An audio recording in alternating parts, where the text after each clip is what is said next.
पंढरपूर नगर परिषदेचा कारभारच अजब.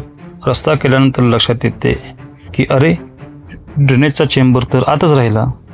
जी साधी सोपी गोष्ट पंढरपुराच्या सामान्य जनतेला, सामान्य नागरिकांना दिसून येते, तीच गोष्ट ही पंढरपूर नगर परिषदेमध्ये जे कर्मचारी, अधिकारी, अभियंता काम करतात त्या लोकांना का दिसून येत नसेल.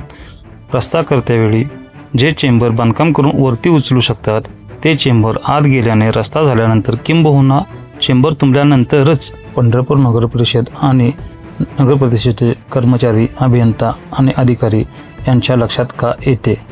यामागचे गोडबंगाल काय आहे.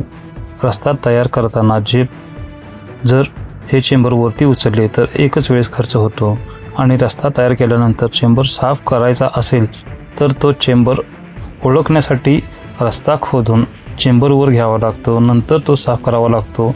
ही बाब पंढरपूर नगर परिषदेच्या कर्मचारी, अधिकारी किंबहुना अभियंत्यांनाच का कळत नसेल. यामागे पंढरपूर नगर परिषदेचे कर्मचारी, अधिकारी, अभियंता आणि पंढरपूर नगर परिषदेचे ठेकेदार यांचे संगनमत तरी नाही ना.